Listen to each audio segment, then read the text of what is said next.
Bonjour chers amis, aujourd'hui je vais vous raconter une histoire pour illustrer mon propos.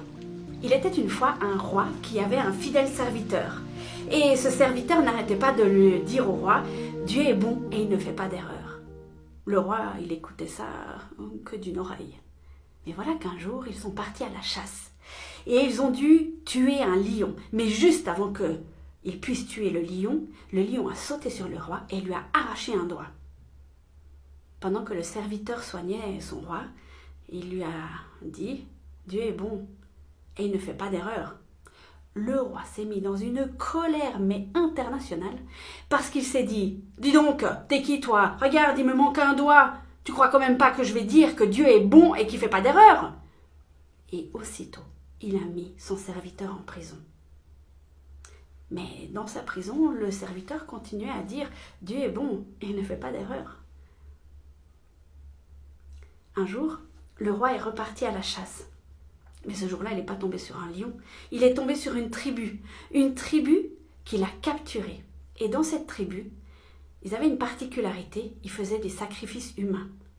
Quelle aubaine, ils avaient un roi sous la main pour le sacrifier. Alors ils l'ont préparé en vue de leur cérémonie, mais juste avant qu'ils le sacrifient, ils ont vu qu'il lui manquait un doigt. Mais ils n'ont pas pu le sacrifier, parce que dans cette tribu, on ne faisait pas des sacrifices incomplets. Et ils ont relâché le roi. « Dieu est bon et il ne fait pas d'erreur !» s'est dit le roi. Et évidemment. Donc il a couru jusqu'à la prison, il a délivré son serviteur et puis il lui a dit « J'ai bien compris la leçon, Dieu est bon, il ne fait pas d'erreur. Mais toi, t'as pas arrêté de dire ça en prison. Comment tu peux dire que Dieu est bon et il ne fait pas d'erreur ?» Le serviteur a souri, il a regardé son roi et il a dit « Si j'avais pas été en prison, c'est avec toi que je serais allé et c'est moi qu'ils auraient sacrifié. » Cher ami, je te l'accorde, c'est assez facile de dire que Dieu est beau quand tout va bien. Souvent quand ça commence à aller de travers, il y a une pensée qui s'installe en nous très rapidement. Si Dieu était bon, pourquoi est-ce qu'il me fait passer par là? La petite histoire que je vous ai racontée au début, elle prête assez à sourire. Puis quand on a toute l'histoire, on se dit « Ah ben évidemment, heureusement qu'on lui a arraché un doigt, heureusement qu'il a mis le serviteur en prison. » Et on avait toute l'histoire. Eh bien, quand on a des difficultés, quand on a des épreuves, quand on a vraiment des choses par lesquelles on doit passer qui peuvent être affreuses, on n'a pas toute l'histoire. On ne sait pas ce qui va arriver. Et surtout, on ne sait pas pourquoi. Alors, peut-être qu'on n'aura jamais d'explication.